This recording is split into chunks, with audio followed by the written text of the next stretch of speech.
Welcome. My name is Anna Van Gulick from Figshare and Digital Science, as well as co-chair of the NIH Generalist Repository Ecosystem Initiative this year. And welcome to the session, Stronger Together, Advancing the Data Repository Ecosystem Through Strategic Coopetition. I would like to start I'd like to begin by acknowledging the traditional owners, the Turrbal and Yugera peoples of the land that we're meeting on today in Brisbane, Mergin, and pay my respect to their elders, past and present. So today we'll be speaking about the work that we've been doing over the past 3.5, nearly 4 years as a unique collaboration of generalist repositories working together in a model called coopetition, of competition and coopetition and collaboration. And so today we'll talk about that foundation from an NIH perspective, the strategic imperative, and the vision for launching this program, GREI, the Generalist Repository Ecosystem Initiative, as well as how that model of working has presented benefits as well as some challenges and has offered a unique way for us to collaborate. We'll talk about some of the work we've done over the past 4 years of GREI, giving an overview of our work on metadata, on metrics, on community engagement, and cataloging real-world uses of generalist repositories for both data sharing and discovery. And then we'll preview a bit the future of GREI and where we hope to continue this collaboration and our work in the future. And we hope that this will be a active session. We're going to have a Slido available throughout the session. You can join it here at this QR code or go to slido.com and enter the code 3682553. This will be the same throughout the session. We'll keep using the same Slido, but we'll put questions up at different times during the presentations as well as during the discussion at the end. So please join in along the way. Give us your thoughts, your feedback. We're really looking for opinions from this expert group about ways that we can continue and further our work towards research data interoperability and research community engagement in the future. And so that facilitated discussion will happen kind of throughout with the Slido, but then we'll save the bulk of the questions and discussion for the end of the session today. At that point, you can also put questions and thoughts in the Slido, or feel free to use the app or the virtual platform. Especially if you're joining us remotely, feel free to enter your questions into the platform as we go.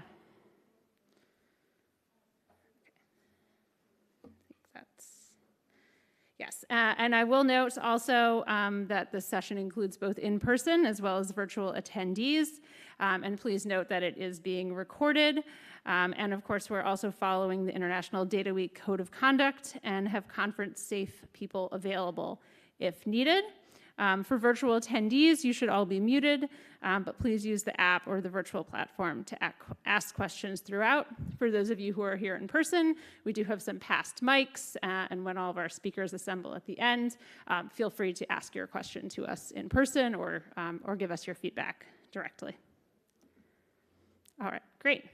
So I'd like to start by introducing our speakers for the session today.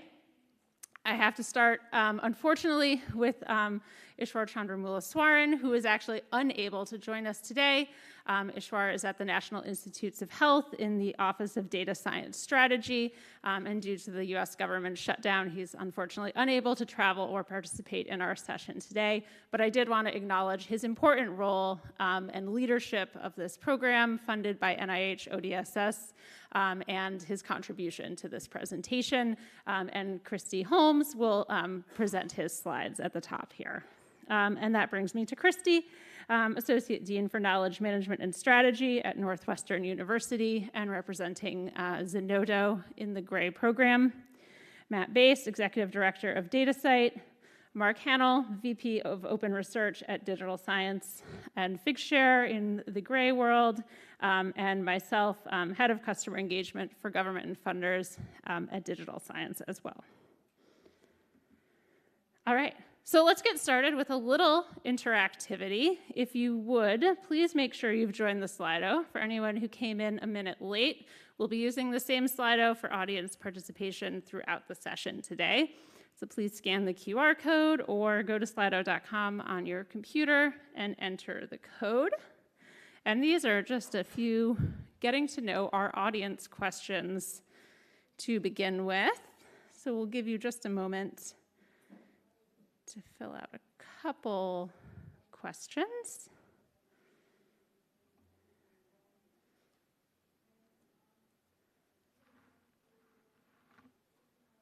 All right. And now how will I display? People are responding. Participants are responding.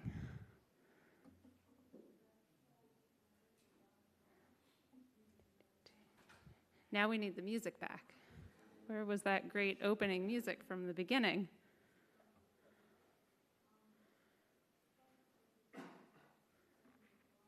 Right. Can we switch to showing the results?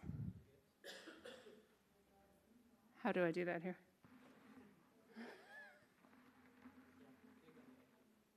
Click on which?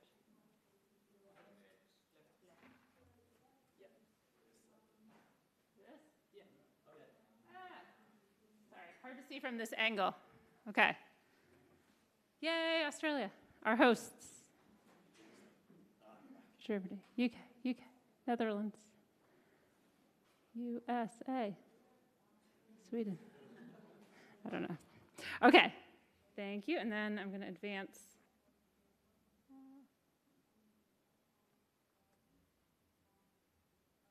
Organization.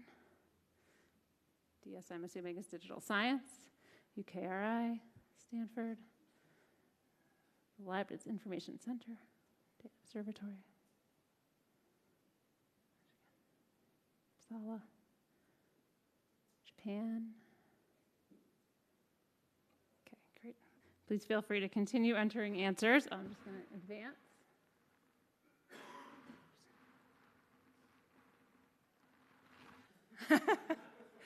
It's all the behind-the-scenes data infrastructure folk here, but also some research administration and staff, researchers, a little library, a little non-library academic institution.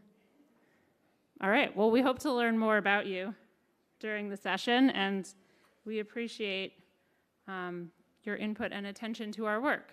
And so with that, I will pass it off to Kristi. Oops.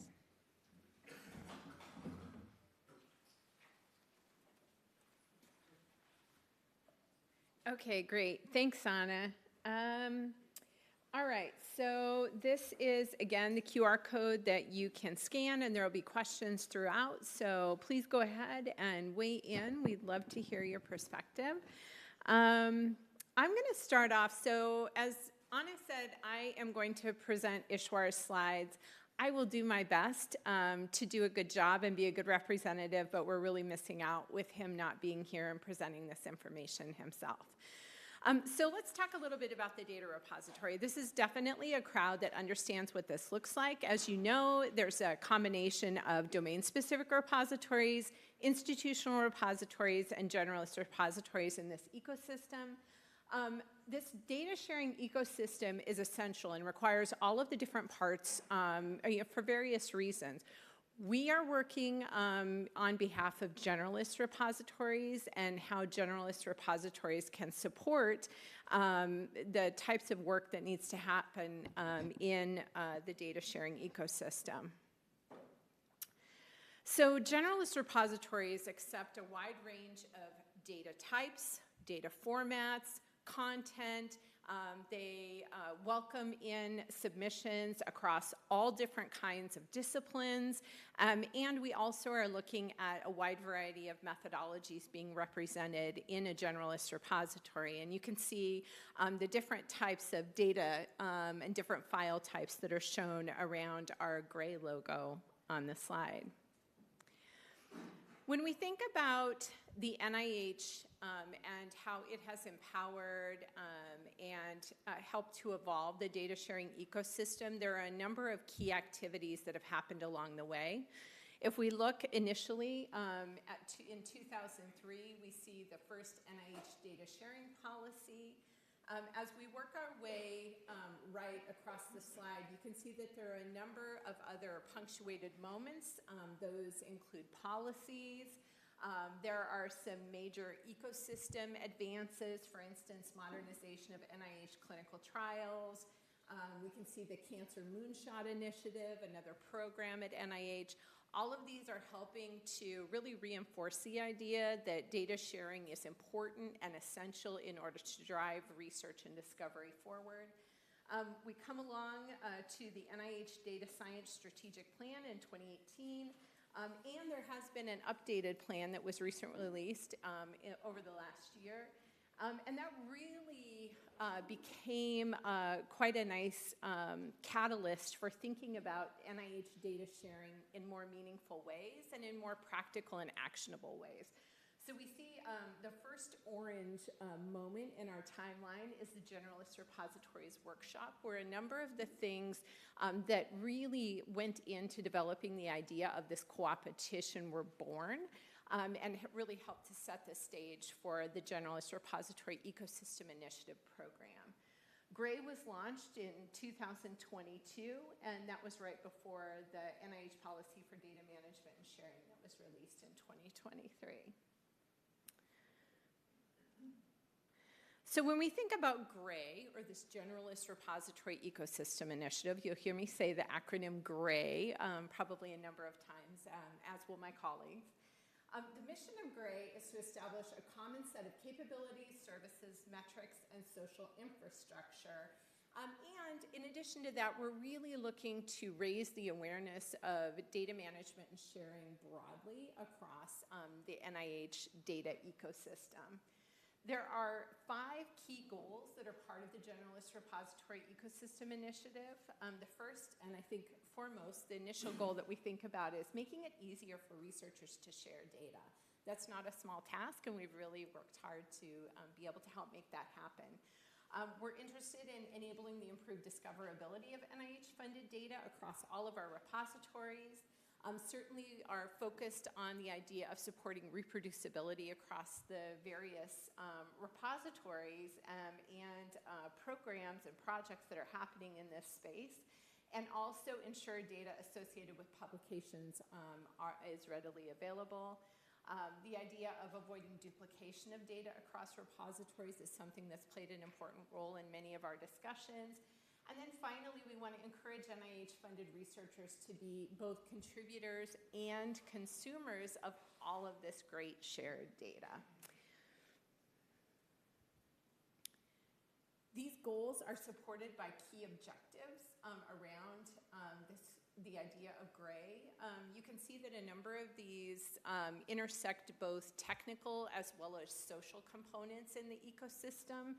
So for social types of activities, we can see things like preparing training materials, conducting outreach, and then there are also, the use cases is another great example. And then there are a number of technical aspects that have really underpinned, I think, a number of the things that we've been doing in GREI.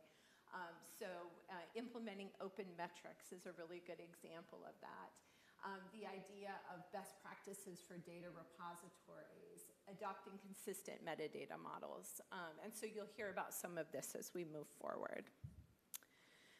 So there are some, probably some repositories that are familiar to everybody in the room. We have Dataverse, OSF, Figshare, Dryad, Mendeley Data, Vivli. which is a clinical research repository, and then Zenodo, who have all worked together to form this coopetition. And it's really, I think, not only has it been a highly enjoyable project, but I think that we've been remarkably productive because we really do have, there's a strong governance framework, and there's a strong commitment by each of the partnering repositories in order to achieve the objectives of the project. So, as I note, it's been a pretty productive collaboration so far. We've had a number of different outcomes that have been achieved through the coopetition, so community training, the Common Core metadata schema, and best practices for sharing data.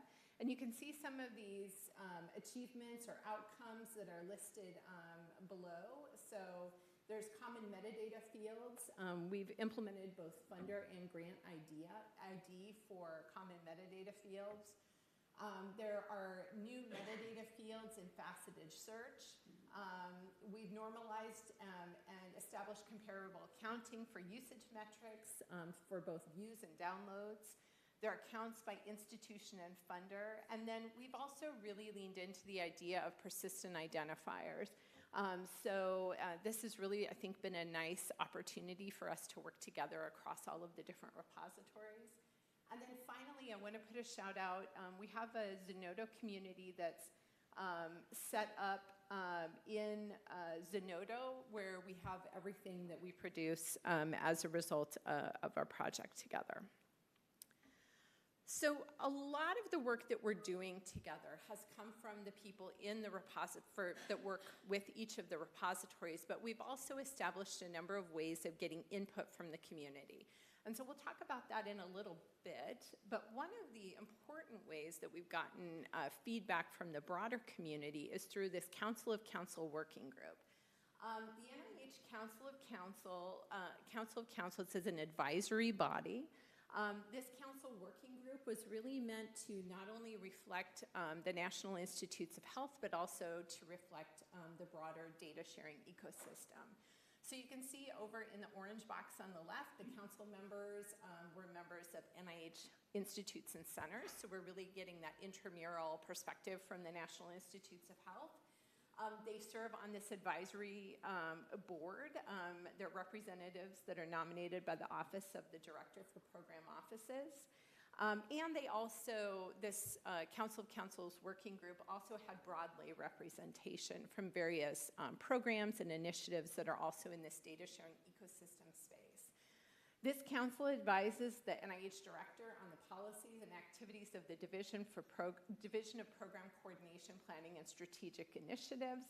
And this council working group really, I think, was a wonderful opportunity to be able to hear not only broadly from the data sharing ecosystem, these various aspects of the ecosystem that were represented in the working group, but they really also, I think, gave us a nice platform to think in actionable ways about how we take recommendations forward. So it's really been a meaningful and important opportunity for us to think about the future in actionable and meaningful ways.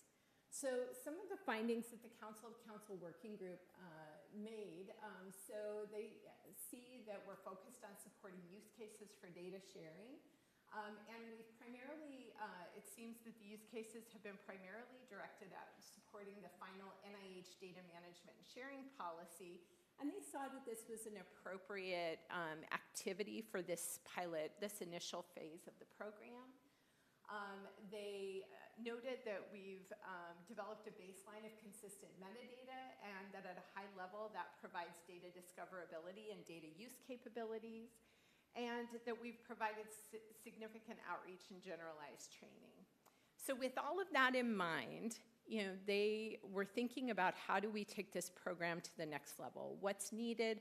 What are the next steps that we can incorporate? And so they established some key recommendations. And we'll see these throughout the different presentation slides as we go through our time together today. First of all, to support the expansive potential of not just data sharing, but data reuse.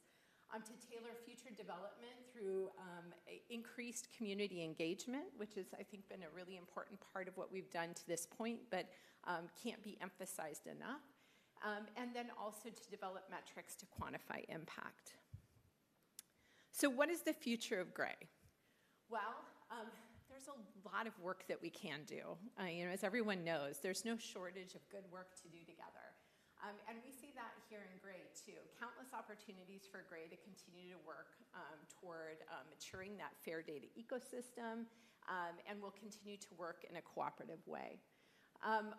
One thing that I think is, a really outstanding thing that has served as a nice catalyst for continued conversations is this parking lot that we have in GREI. So every idea is a good idea, right? And we all know what it's like to brainstorm in, various working group meetings and come up with a lot of ideas, but there's really nowhere to put those good ideas. So we've really leveraged this parking lot idea so that we can note ideas when they come up.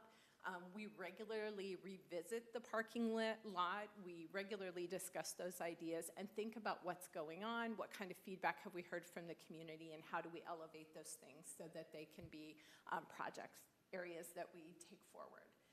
So we would love to hear from you. An important part of the way that we do work at GREI is to get feedback from the community.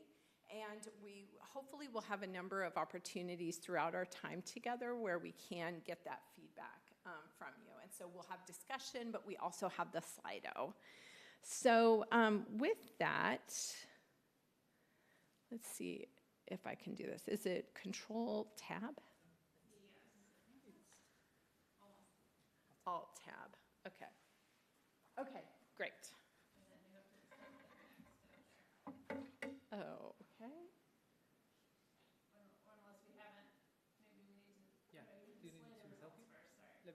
Yeah, please do.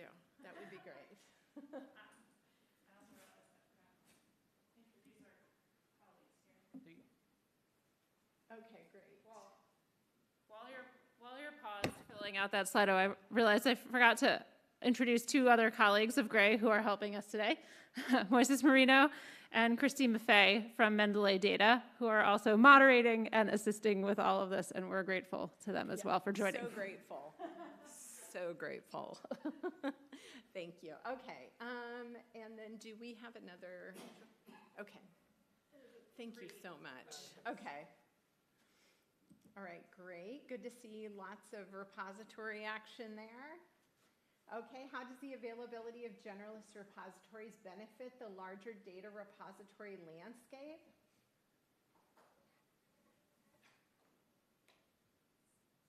So we can see. There's some long format ones in here too. This is great.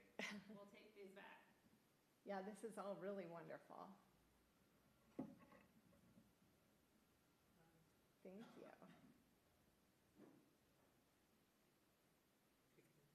All right, yeah, I think the next one. Thank you.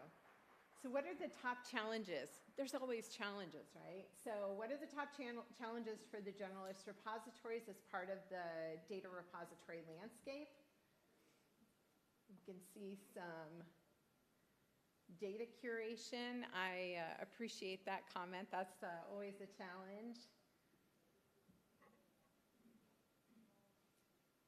Metadata, harmonization.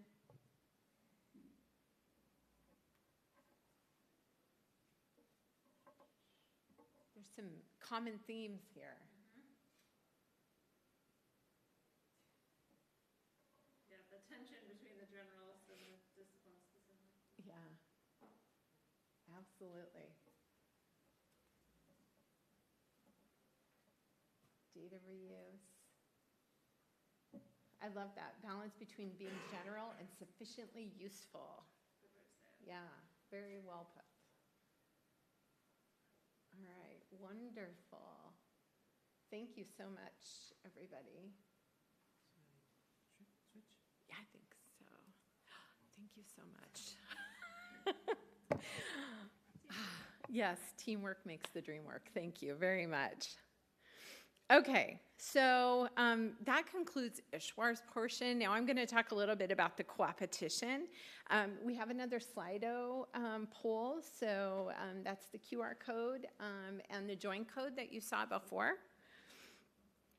Okay, so you may ask yourself, I mean, we know that coopetition, it's a portmanteau of cooperation and competition.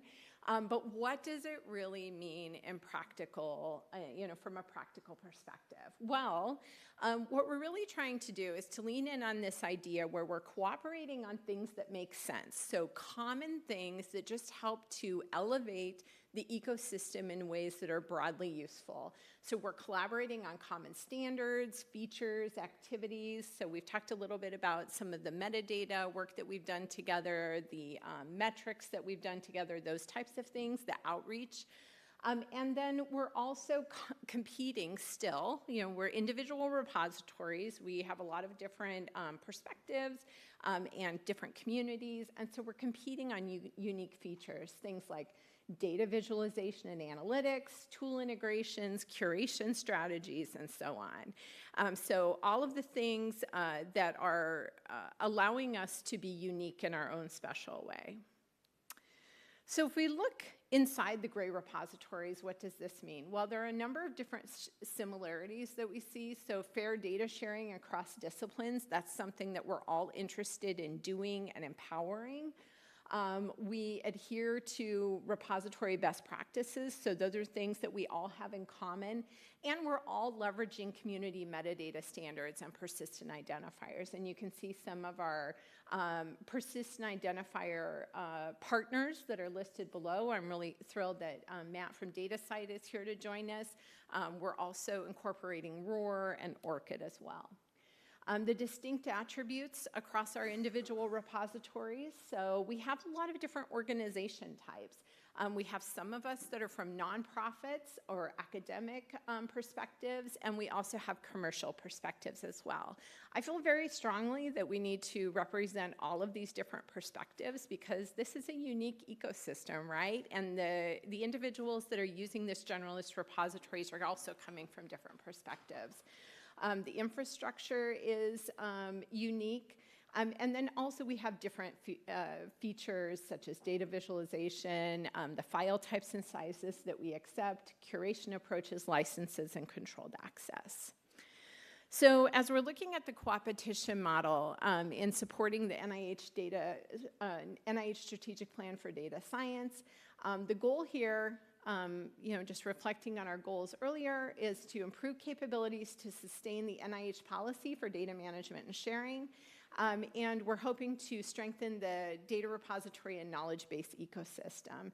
We see that across 3 specific areas. We enhance infrastructure and interoperability through shared standards and a modernized data repository ecosystem. We work to foster innovation and flexibility. We are doing a number of things to encourage the advancement of tech, and we're supporting repository growth. And then finally, perhaps as this crowd knows, what's most important is strengthening the community engagement, building that community of practice and having opportunities to get community feedback. So promoting shared learning opportunities, and then also finding ways to encourage, celebrate, and highlight when data are reused. So I've mentioned coopetition, so we've defined it, but what does it look like in action? Well, there are some key aspects that we can highlight here. I mentioned the governance framework. For us, the governance framework, that is how we work together, helps us make decisions where we might otherwise get bogged down in details. We have implemented workflows that really help to make that a streamlined process. We're encouraging innovation and input from all community members. There are opportunities for individuals to give input on GREI and to weigh in on what's happening, the people who are doing the work, as well as the folks who might be managing the projects. And we also have shared deliverables to enhance functionality and services. So we're collaborating on a number of different things that we do together. And I think that that really helps to build our own community of practice within GREI. We have some key strategic partnerships. So we've had partnerships that help to produce shared training and outreach activities and materials. And as I mentioned, we collaborate with DataCite, ROAR, Make Data Count, the Carpentries. We've really had some wonderful collaborations to this point. It's a key aspect of our work together that we are looking to have consistency in how we do things across repositories, so that shared metadata standard, a critical part of how we're working together. We're aligning metrics using Make Data Count best practices, which has really been a terrific opportunity to help to uplift this conversation around how we are recognizing and rewarding data sharing in meaningful ways by people who are actually doing it. And then we've also enabled cross-repository linking via the persistent identifiers. And then finally, and probably most importantly, is thinking about that user-focused approach. So how are we harmonizing metadata across repositories to make it easier for people to use and incorporate this work, to do their work? How are we incorporating community feedback loops, and then also continuing to develop and make available GREI training resources and support resources? As we drive shared progress across GREI, a number of these key outputs and key activities are highlighted here. And then in the right, in the bulleted areas, we can see the objects or the activities that we have been involved with to help to show that work is getting done, that we are making things available for folks to make it easier, and again, to be able to support that user-focused perspective. We've produced GREI metadata recommendations. There's the Make Data Count standards for data usage tracking. We have a wide range of real-world cross-disciplinary use cases, as well as now some data reuse user stories, which have been really powerful. There are webinars, workshops, training resources, and then mechanisms for community feedback, which we'll talk about in a little bit, as well as the GREI Code of Conduct. So coopetition helps to drive innovation. It enhances governance efficiency. We've streamlined workflows. We've really thought about our work together in a way that helps to uplift the goals of the community and helps to, I think, reduce the amount of complications that we might have working across 7 individual repositories. We also have had the opportunity to engage the community to increase transparency and accountability. And I just want to highlight, we recently deposited a preprint where we actually talk about the coopetition. And so this is in our GREI Zenodo community. The QR code is here, and there's a little bit.ly link. But we really welcome you to take a look at this. If you have feedback on the preprint, we welcome it. We would love to hear more about it. It's been a fascinating collaboration. As someone who works frequently on collaborative projects, I've really appreciated the opportunity for the uniqueness of each repository to be able to shine through while still finding a number of ways that we can work together. It's been terrific, so we hope that you'll weigh in on that. So, as I mentioned, we do have strategic goals for future collaboration. Again, that's supporting data reuse. We're looking at expanding community engagement and collaboration, and then also looking at impact through robust metrics so that we can understand, how these tools are being used and their impact. So, we will be talking about these as we move forward, and we're looking for input on each of these. I'm going to see if I can do this myself. Oh, no, I can't.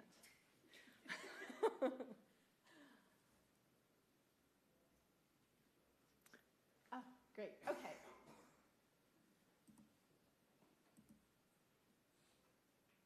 Thank you. All right, similar collaboration models.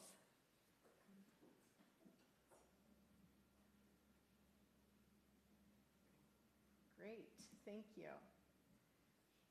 GREI collaborative efforts by their impact on research efficiency, Shared metadata. We're very excited about the shared metadata. We also think it's important, so this is great. The persistent identifiers, training materials, usage metrics.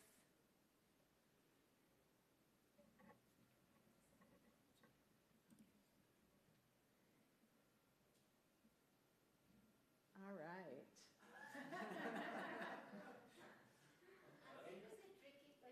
It is a yeah. This is a very tricky question.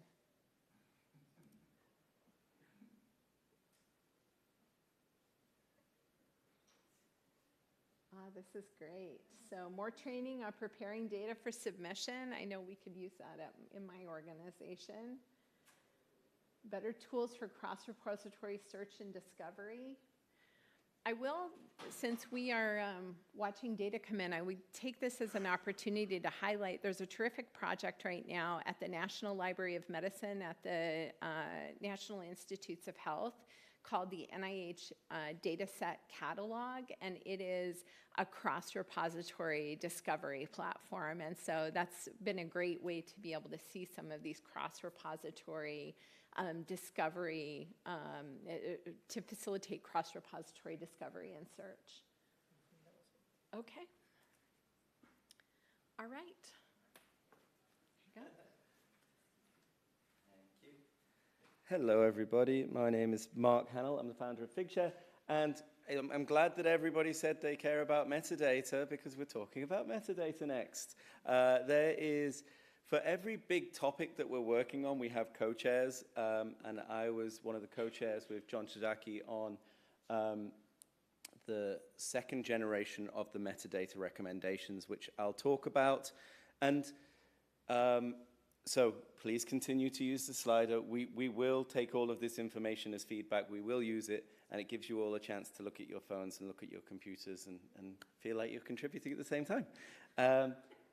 I always like to think that when we talk about generalist repositories, as someone who ran a generalist repository for more than a decade, you know, I agree with when we saw before when people say, it'd be really good if you had good metadata. It's where generalist repositories fall down, it's poor quality metadata, and encouraging researchers to put in better quality metadata. And I like to think of it, of all the generalist repositories that we have, they all can support fair data, right? Findable, accessible, interoperable, and reusable. So you can use Figshare to publish fair data. But it doesn't mean that every data set in Figshare is going to be fair, because you're relying on no curation and individuals to publish good metadata. And they need training. There's lots of different reasons why we don't have good metadata. So as a group, we're thinking, what can we do together to move the conversation on and to try and help develop good metadata for the generalist repositories? And when I was thinking about this, I thought back to if anybody was at RDA in Barcelona. I just looked it up. It was in 2018. And there was a politician in the keynote at the start, and they said, I think every lab on the planet should have a data curator so that they can help curate the metadata and generate good metadata for the data sets. And I think everyone agreed, but nobody, we can't fund that. The politician couldn't fund that, so we don't have much chance in changing that policy. So what are the things we can come up with to try and encourage better metadata? And so the other thing I'll say as an introduction as well is I worked on Figshare for a long time, and I'd go to a lot of conferences and see the folks from Zenodo and Dryad and Dataverse and Center for Open Science, and we'd all chat over coffee and be friends, but we never really got into a conversation about what metadata are you using, what standards are you using, which is strange, I know, but there was very little collaboration on let's come up with a better way to do this. So for whatever reason that was the case, the competition probably, as it was seen internally. So when we finally had the opportunity to work together, part one, in year one, we just said, what do we have so far? Can we establish some common baseline set of metadata fields, and we all agreed to use DataSite as the common schema, which seems something trivial, but then at least as a community of generalist repositories, we're saying, push your metadata here, and then systems can just pull from DataSite. And when we put out our recommendations, we recommend that to other generalist repositories in the space. The links to the two versions of the metadata recommendations at the bottom. And then in years 2 and 3, we tried to look at the different use cases and understand how we could establish common metrics around metadata. We wanted to review the quality of metadata captured across GREI, and then we published the version 1, which said, if you're going to start a generalist repository today, probably use this as the metadata standards moving forward if you want to be involved in the community. In year 4, we've got a version 2, which is based on community needs, repository implementation experiences, and emerging best practices. As just an example of this, I know it's not, it kind of is metadata, but we recently did a review of the 7 repositories and how they implemented ORCID. As we all agree, ORCID is the identifier for people within the repositories. And of the 7 repositories, everybody had a slightly different implementation. Can you collect ORCIDs for all authors? Do you ensure that the ORCIDs are authenticated? Do you push the metadata to ORCID automatically? Do you allow people to push the metadata? So even though we thought we were all doing the same thing, and we've agreed on that standard, we all did it slightly differently. So there's a little proof is in the pudding there as well. Implementation to resolve gaps between internal repository schemas and version 2.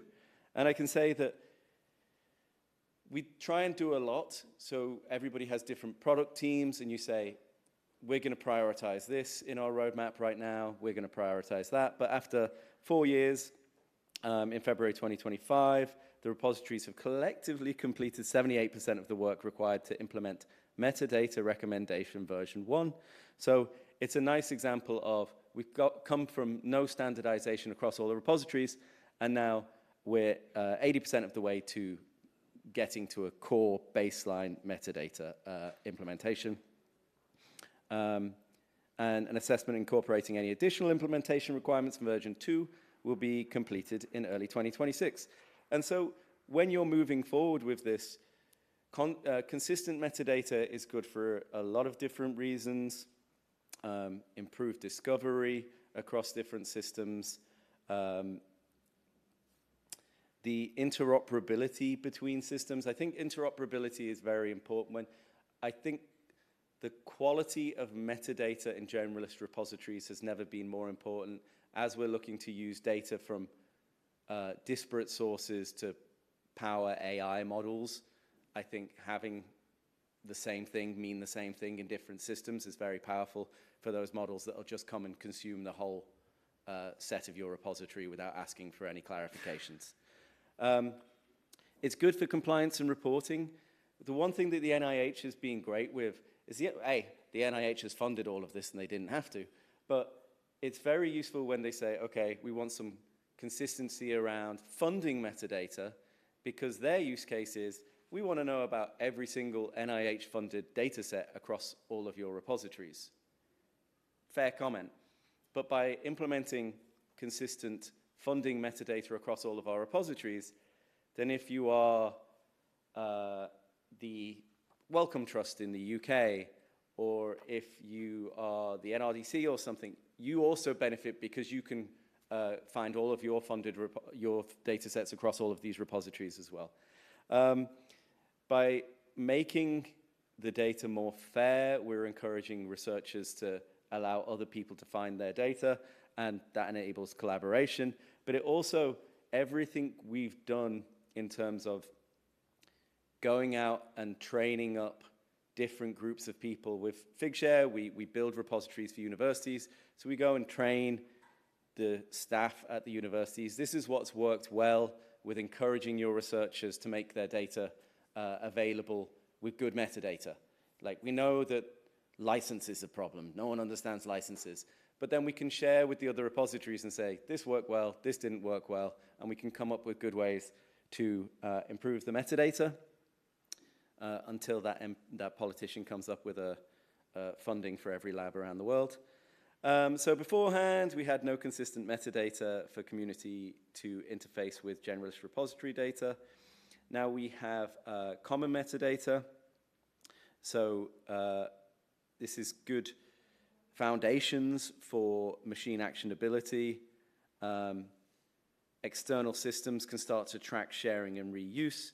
And then the NIH-funded idea of discoverable, interoperable, reusable through optimized metadata structures. And then when you look at the data site repository of metadata as the core focus of all of the metadata from all of these repositories, you can start to ask more interesting questions because it's more complete metadata across certain fields. Yeah, so you can see for researchers, it also helps them comply with NIH policies because the NIH say, always use a subject-specific repository. If there isn't one, use these ones. Make sure you put your funding information in there so we can ensure that you've made it available. For all of the different funders, the simplified and more accurate tracking of research outputs. And it also helps improve cross-repository discoverability, because when you're looking at search across repositories, if everybody has a different way to facet it or a different way to query the actual metadata, then it's very hard to compare apples to apples. It's very hard to pull all of the research that you want to find together. As I mentioned at the beginning, we do genuinely want to hear feedback. There's, probably, I'd say, 50 people who are working on this across all of the different repositories. And different people have different opinions on what the most important identifiers are or metadata fields that we should be consistent with. And you may have different opinions to us. And you may say, the most important thing in my field is RAIDs. And you haven't done that yet. That should be your next priority. But we've come up with a few. So control vocabularies for subject classification. So for NIH-funded research, GREI recommends using MESH to align with other NIH resources like PubMed. And we should try and use autocomplete where we can. We've agreed that we're going to implement RAW. Like I mentioned, different people have different opinions on what's the next most important thing. RAW raised to the top. We all agreed to implement RAW. We've all implemented RAW to some level, and we're working our way through. So research organization registry IDs for researcher affiliations. So hopefully some point soon, if you are a university, you can say, I want to know about all of my data sets from my university across all of these generalist repositories, which a few years ago was genuinely a pipe dream. Using raw persistent identifiers eliminates ambiguity from variations in institution names and helps funders and institutions track research outputs accurately. I think everyone agrees in the persistent identifiers for everything, so I'm glad that things are raising to the top. The two other things I'll mention, the recommended best practice for ORCID integration. Again, we want to encourage people to do things their own way. We appreciate people have their own teams they need to work with internally and their own roadmaps. And I mentioned that everyone was doing it to some level. They'd already pre-agreed in their own minds that ORCID was a good thing to do, but they hadn't implemented it the same way. We come up with this kind of good, better, best approach. So at least try and get the good one done. And if we can all get to best over the next few years, that's great. And just then some easy ones where we need to come up with a standard agreement for dates in metadata. So the idea that all data sets use the issued date to represent the official publication date, and this is the date used for citation.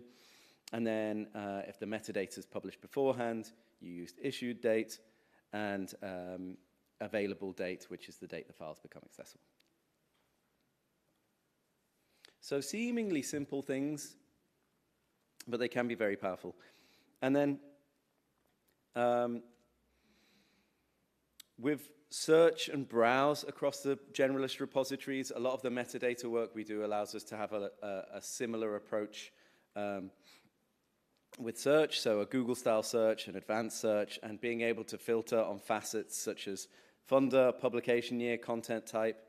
Again, that filters through into DataCite, but it's also very useful for funders all around the world to find all of their data sets. We have federated search across the NLM dataset catalog, which is centralized discovery of biomedical data sets. And so it's from a range of different repositories, and it now includes the GREI repositories as well, because we can plug into that. So looking ahead, again, we'll look at the results of the Slido, if you've filled that in. You come up with recommendations, you've got to do the actual work. So we still need to do all the work. We've done 80% of version 1, we're on to version 2. I'm co-chair of the AI metadata working group, again with John Chodaki. So wouldn't it be cool if you uploaded a file and AI just suggested all of the different metadata you should be filling in? I know you probably have some concerns about it. We're thinking about it. We're doing a working group, and we'll try and come up with some recommendations. One of the repositories, I want to say Dataverse, has already done some work on AI enhanced metadata.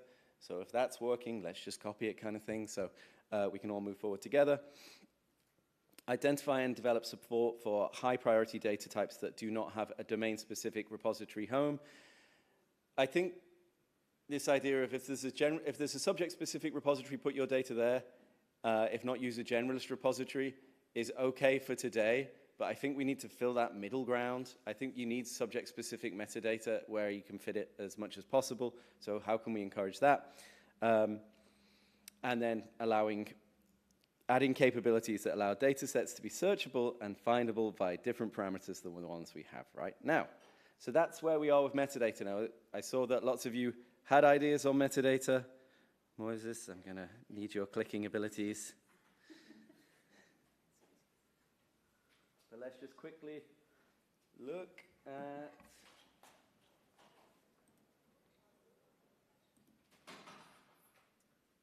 Okay. So great minds think alike. You know, I said this is a good point where you could have your own opinions. ORCID integration. But yeah, a common metadata schema, we have version 1 and version 2, so that's fantastic. Knowledge graphs. Yeah, I think knowledge graphs need at least good quality metadata in the first place, but that's a good way to fast track us towards building LLMs and AI models that can query it.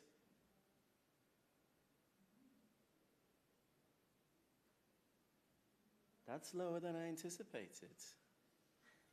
Maybe everyone's thinking the AI crash is going to come sooner than I think it's going to come. Cool. So yeah, we'll take this on and we'll think about how we can pull all of these different types in.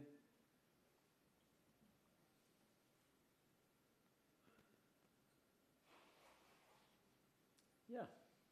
And I think there's always a balance here as well. You want to encourage users to use the repositories, and there's a balance between having the most complicated metadata form you've ever seen that'll scare everybody off and pulling out as much metadata as possible. So I think maybe AI will help with some of that, where you can say, this looks like a FASTA file. Maybe you want to use this schema. But that's it from me, and we are over to Matt to talk about standardized metrics. Thanks, and I think this leads on quite nicely from metadata. I think when we think about metrics and in the context of being meaningful, metadata is critical to that. And I think this is one of the things is that when we're talking about completing metadata records and having rich quality metadata, we need to be able to show the benefits of that, and metrics can feed into that, and I'll talk a bit about that. So we have a really exciting role in GREI as DataSite. We work with all of the repositories as members of DataSite, and we do a lot of work across the different tasks within GREI. Within this year, we focused a lot around some metadata dashboards, but also metrics, and also through the context of leading Make Data Count. The focus for metrics this year was to implement open metrics for GREI, and this is to provide repositories with information about the interactions of the data that they host, and also increase the visibility about that data, and really start to set a pathway towards more contextualized, impactful metrics, and I'll talk a bit about that at the end. To get into the specific tasks for this year, we we're focusing on two things. One, a metrics dashboard. And so here is a prototype screenshot of a view in DataSite Commons where you would be able to aggregate and then filter specific metrics. And so here we can look at specific NIH programmatic research. So we can use the funded by filter. And then we could limit across a repository, publication year, different facets, and then look at the aggregation of metrics. Obviously, this also populates on an individual item record, and we can track that through and make that useful to end users. The second dashboard is focusing on metadata. As I started, it's really critical that we understand the dependency of quality metadata to enable meaningful metrics. And so one example of that is if we are using a funded by facet, it's really important that we have normalized and standardized identifiers around an affiliation in order to be able to filter for NIH programmatic research as an example. And so why I mention that is we are building a dashboard that can help repositories across the board, not just the GREI repositories, but all members of DataSite understand areas where there can be improved metadata quality. And specifically, we're focusing here to improve the utility of metadata. And so not just the required fields within our schema, but also the recommended and optional fields. And so this is an example, a prototype version of that dashboard that we are building out. To talk then a bit about the metrics behind this that feed into these dashboards, the first being around usage metrics, so views and downloads. All the GREI repositories now collect usage metrics in a standardized, normalized way. This provides insights into this NIH funded research, but also allows us to compare across repositories, monitor trends, and also add recognition for specific contributors towards these data sets. And this is really, I think, something that's important from a DataSite perspective. We're really eager to provide credit to different activities that happen across the research life cycle and towards a scholarly record that, contributions to research data sets should be recognized and enable better valuation of research. And so what we want to do is make sure that these are surfacing on repository pages to make them more visible, but also we want to work on some FAQ work and implementation support. And I'll talk a bit in a moment, a bit about metrics as a whole in a moment, and being a little bit careful about bean counting. The other component here around metrics is around data citation. So we've worked across the GREI initiative to collect citations from community sources. So we pull a lot from DataSite or into DataSite from different sources. So they pull from us, pull back. They also collect from their side as well, the repositories. We pull from Crossref, Europe PMC, and we then standardize that and aggregate that into a central core data file, and we display that both in the repository pages, but as well as the data site pages. And then we can aggregate that, as you saw in the visual that I showed you. And this allows for researchers to receive academic credit for their data, so pushing this forwards in tenure and promotion, but it also then enables funders to provide a more reliable metric that they can look at. Again, I'll talk a bit about being a little bit wary about this on just looking at the pure metric, and also the community a bit more of a transparent network of linked research objects and understanding the different activities within the research lifecycle. And so working together across the coopetition, this collaboration brings benefits across a couple different areas from an NIH perspective. Obviously, this has allowed us to understand the impact of funded data, which was not possible prior to GREI, and this feeds into the different dashboards that we're building out. The GREI ecosystem has been able to normalize this across the repositories, which has been a really important step, and to add this to the records and demonstrate the value and impact of these data sets, and then make data count in developing meaningful metrics is able to better understand the implementation, and we're now at a critical point where we can take this further to understand mechanisms that show real impact of data, and I'll talk about that in a moment, but really aligning with what the NIH Councils has recommended, in that we want to make sure that we're developing these metrics to be focused on demonstrating the impact and linking these specifically to real-world user stories. And so what I'm saying here is we have made a lot of progress in contextualizing and surfacing these metrics, but we should be very careful that we don't just view the metric alone as the indicator for evaluation. And so we all know some of the shortfalls or some of the impact factor and citation counts, and so we want to be careful in the context of data that those are used with context. And so one example is that we are looking in the data citation corpus at data citations, but we're also looking at contextual relationship information in what is a primary citation and what is a secondary citation. A primary citation being, this is my data set that I created as part of this work and I'm citing it, or a secondary citation, I am citing another researcher's data set.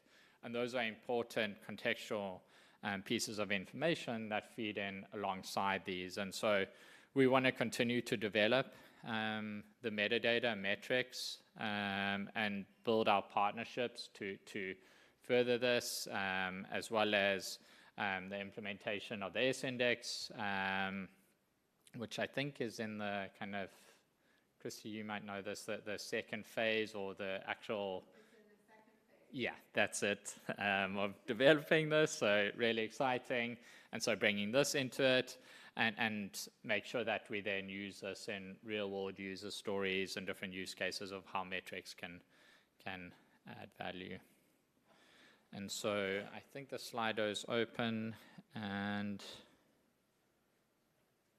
thanks, sorry. All right, there we go.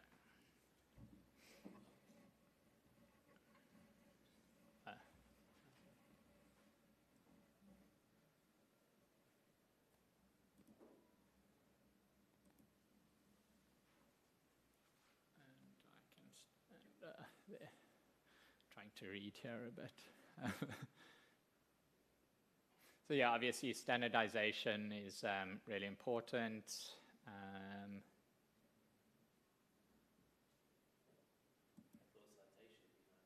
Yeah, I also thought so.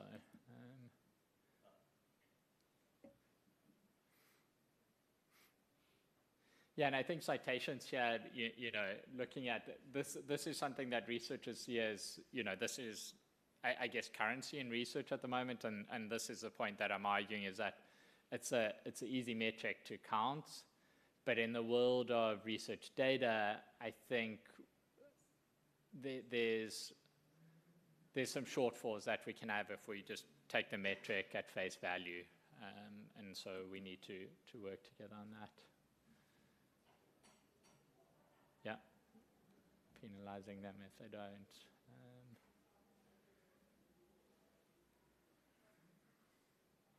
And then next one. Is that it? Yeah. Perfect. Great. And I will hand over to Anna.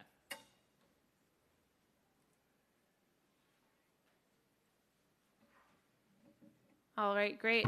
So I'll wrap up with a little bit to conclude our work in progress and to date about the work we've been doing for community engagement, which has actually been a really big focus of GREI, even from the first year of the program. But now we're looking at how that evolves in the future, and welcome your input, especially those of you who are parts of research communities or who are supporting research communities. So again, there'll be a Slido section open for you on this topic. So early on in the GREI program, our key objective was to introduce what this coopetition model was, what generalist repositories were, how you could use them, best practices. You know, here's how you upload your data, create metadata, how you find data sets in a generalist repository, very basic how-to introductions.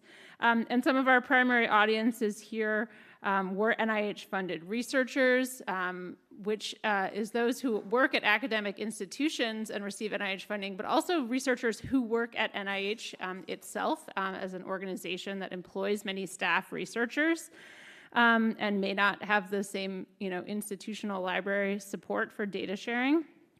And then, of course, the data and scholarly communications library experts who are supporting these researchers in that institutional setting. And so at the launch of GREI, in our first year, we led some webinars on this topic, as well as a virtual workshop to kind of take a deep dive into what does this repository landscape look like for flexible generalist repositories where you can share any type of research output. So this was the workshop we hosted in January of 2023, actually the very day that the new NIH data management and sharing policy went into effect. It was well timed. And it was great to see a wide representation of librarians, researchers, and research support staff, including NIH program staff, able to attend this, and it gave us a sense of what we could focus on in the future. So then we moved from thinking about awareness to action, to creating tools and resources that the GREI community and those that are using our tools could leverage. So we've moved from these broad introductions to creating things like a GREI use case catalog. So all of these can be found in our GREI Zenodo community. They're all publicly available. So there's links there. And so for the catalog, we looked at the different ways that people are using generalist repositories in the general sense. So whether they're using them to share data sets, to find data sets to reuse, whether they're someone at an academic institution looking to track the impact of research, or a funder looking to track compliance, perhaps with a data management and sharing policy. Then another resource that we've been updating continuously is the Generalist Repository Comparison Chart. This actually predates GREI. It's a resource that was created in 2020 following a workshop that NIH hosted on the role of both institutional and generalist repositories in the data repository landscape. And it's what actually kicked off the GREI program a couple of years later. And this has also continued to be supported by the American Geophysical Union and their staff. But it's a very detailed chart, and we've just last week published the 4th version of it, so I do encourage you to go check out that chart. It's a big FAQ about all the features, functions, and policies of the 7 different GREI repositories. And then lastly, we have kind of a simplified pared-down version of that in a flowchart form to help researchers pick the most appropriate generalist repository when a discipline-specific one's not available. And then we created a couple of other more detailed resources specifically aimed at researchers. So cataloging these best practices for data sharing in the form of a sort of submission checklist, and then also a guide for how to include a generalist repository in a NIH data management and sharing plan. This can, of course, be generalized to data management requirements for other funders or other organizations as well. But it gave a template for how to use generalist repositories as one of the many types of repositories or resources you might include in a larger plan.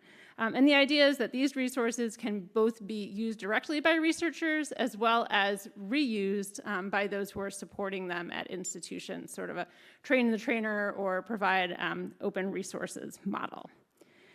So far, all of these resources in Zenodo total more than 50 records with more than 35,000 downloads across them.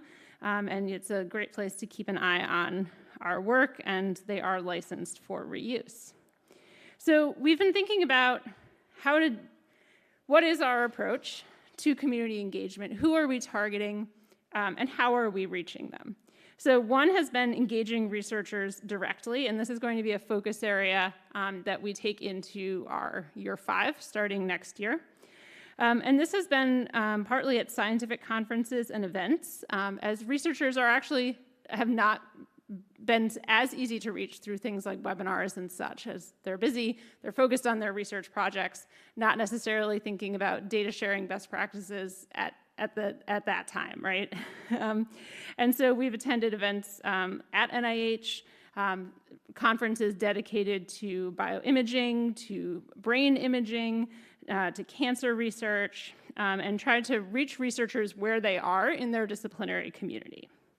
Then we've tried to empower librarians and other data professionals who are working at academic institutions, which include meetings like this, RDA, RDAP, other medical institutional library symposiums, and also working with discipline-specific repositories. And then working collaboratively across the broader ecosystem. So certainly working with DataCite and that community, working with ROAR and their community. We've worked with FASEB, which is an organization of biology communities, and we've partnered up with them on a data reuse prize, reusing data sets from generalist repositories. And we've also worked with the Carpentries to partner on their training. And this has also allowed us to leverage those partnerships for outreach, to do webinars jointly with their series, for example, through the National Network of Library of Medicine, the US, and the NIH Library for Intramural Researchers. And it has helped us figure out ways to continue to gather community feedback. So in addition to webinars where we're presenting material, we've also started hosting community events to gather feedback from researchers and from those using our repositories on the work that we're doing. So for example, when the new version of the comparison chart comes out, or when the metadata recommendation comes out, we'll then host a call. And in fact, there's a call this Friday, probably not in a convenient Australian time zone, or if you're traveling home, but if you happen to be available or you're online, there's a GREI webinar for feedback on the metadata recommendation V2 this Friday, the 17th. And then working across stakeholders in this larger data ecosystem. And certainly that's what is you're all representing here today in large part. And in particular, working with a NIH-funded program running in parallel to GREI called the NIH Data Repository and Knowledge Bases Program, which is comprised of discipline-specific repositories and knowledge bases that NIH funds, because many of these same recommendations we're adopting for training and for interoperability and reuse actually need to apply ecosystem-wide, right? It's lovely that the 7 repositories are doing this work, but we need to think more broadly as well. So overall, across these 3.5 or 4 years, we've had broad webinars. We've also switched to more targeted and thematic workshops. We've gone from general guidance to more actionable resources, gone from presentations to active feedback gathering, and shifted from an initial librarian focus as a target audience that was just naturally very interested in our work and who we love engaging with, to expanding that outreach directly to researchers as well. And so looking ahead and taking into account the recommendations that we got from the NIH Council of Councils working groups, we're going to double down on this focus on primary research audiences, looking at data sharing, as well as, in particular, data reuse, which is another focus. Thinking about how we might develop a standardized conference toolkit to go to disciplinary research conferences to gather feedback and also do training and outreach. I did this last year at the Organization for Human Brain Mapping's annual meeting, and while those researchers are very interested in open science and data sharing, there were actually a lot of everyday practices for using Figshare or Zenodo or OSF that they were not actually aware of. And so this is a good opportunity. And I also learned a lot from them about what they need to pair generalist repositories with the many other resources that exist in their domain. We've launched a scientific advisory board for GREI as well that will also help us engage with these communities, and we'll continue identifying collaborations with discipline-specific repositories. So if you've filled out the poll for this section, we'll take a look. Let's see. I think I've got it. Ooh. The other direction. Close enough? No. Oh, okay. Haha. All right. Okay, so this was asking what are any of these resources have you seen before? The comparison chart, it's the oldest, it's the best, it's the newest now. And some of our other conferences and our webinars. All right, great.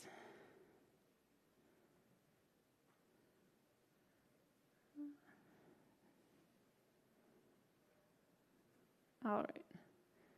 Which would be the most useful? Webinars and trainings. Yeah, broadly accessible, as well as resources. The idea of having webinars, but also webinars on demand.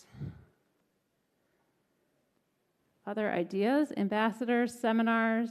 Undergraduates, start early. Good.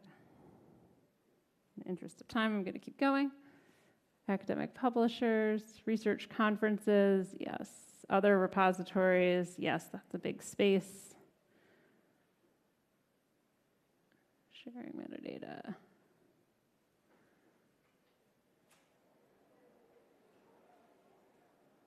Okay. Simplify the process, improve discoverability, improve reusability. It's a three-way tie. It's impressive. Please do continue filling that out and providing your feedback. We do really appreciate it.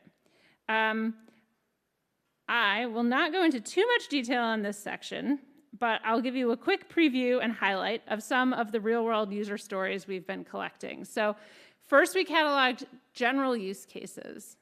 Now we've moved to specific real-world examples of researchers that have shared data or reused data in a generalist repository. I think this really drives home the impact that our tools have on research, and it's also really important for researchers to see how others are using these tools to envision how they might, to understand their use. And so this has actually been really important to see different examples of how data are shared and reused, whether that's clinical trials, whether that's multimodal data sets, or combining data and code. So these are a kind of a first set has been published now in Zenodo that you can see. This is about 10 or 12 real-world user stories we've published. There should be another 10 or 15 published by the end of this year across the 7 repositories, and its work will also be continuing next year. So here's a brief highlight of one from each repository that you can find there.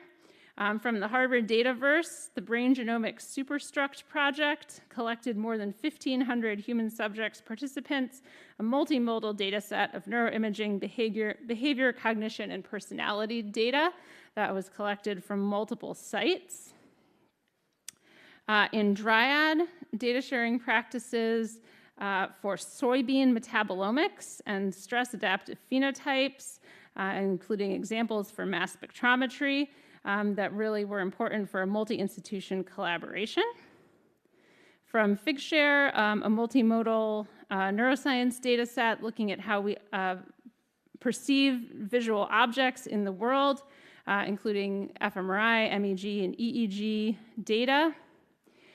From Mendeley Data, looking at obesity prevention policy data, combining data sets from across multiple repositories. From the Open Science Framework, a data set on pattern glare sensitivity to determine autism versus schizophrenia in subclinical populations, and the importance of open science for this work. In Vivli, looking at stroke data. Vivli hosts clinical trials data in particular, so slightly different than some of the other generalist repositories, but a really important use case that still requires flexibility. So this allowed for harmonization of data across multiple studies, and they're now going to be republishing this harmonized data set in Vivli.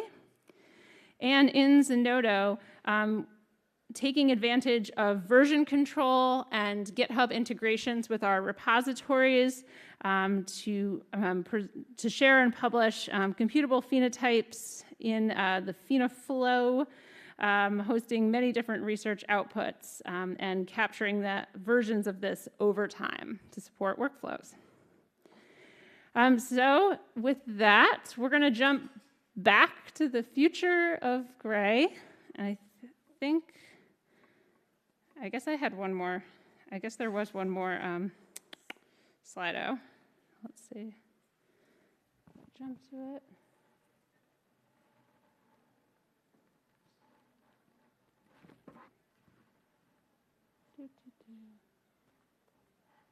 Okay. Yeah, so this is really, I was looking for input from those of you who have done this type of community engagement. It would be really valuable to gather your feedback. So thank you for providing that. Standardizing. And I'm going to jump to the future, but please do continue to fill out this Slido. If you're there filling it out, we will look at your responses. Demonstrating fair data, directly surveying researchers. Yes, this would be a good idea. Present some challenges, but worth doing. Tracking data citations brings us back to that topic. And, the specific outcome of data reuse. Interesting. To make the data use story impactful, but also how the data was used and the challenges to this. All right. Kristi for the wrap up. This is right. Hold on. Thank you. Okay, great. Thanks very much, Anna. I'm going to, in the interest of time, go through this pretty quickly. As we mentioned, we did get some very specific recommendations from the Council of Council working groups in terms of supporting data reuse, expanding community engagement, and then also looking at meaningful metrics. And so throughout the slides that you've heard today, we've seen a number of instances of ways that we are either currently addressing that or are looking to address that. On the right-hand side of the next couple of slides that I'm going to show you, you can see some highlights of specific ways that we are responding in this current space, the current project period, and our next project period.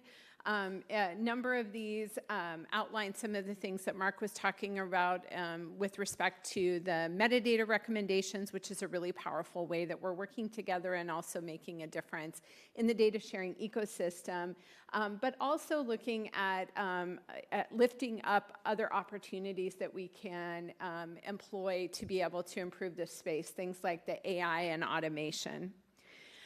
We're looking as far as meaningful metrics. You can see that great work that Matt talked about with the DataCite dashboard, looking at additional partnership responsibility or opportunities with respect to the S-index, and then looking at meaningful metrics as far as reuse and impact.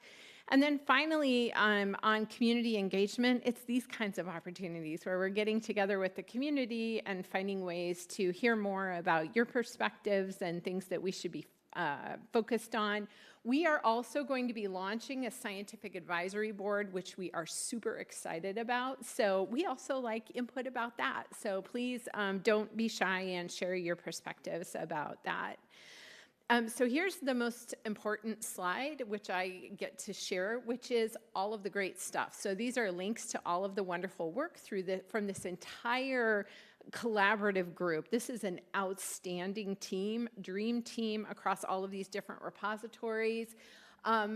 You can see you can join our mailing list. There's the regular blog. We've got our GitHub repository. I do want to highlight we do show what we are working on. We use that as an opportunity to really live that value of accountability out loud in a meaningful way. And there's also a discussion board. This is the QR code to the GREI Zenodo community. All of the things that you've seen today are all listed there. And so you can see any of those resources. And so we do have a few final questions that we can leave people to think about, over the next couple of days. We'd love to hear your perspectives on these. And also, you've seen all of us now at the front of this room, so please feel free to reach out to any of us individually. We would love to talk with you or answer questions or point you to resources. This has really been a terrific project and a wonderful opportunity to get to work with great people on meaningful work. So with that, thank you very much for your time. Thanks to everybody who's helped us out today. Thank you.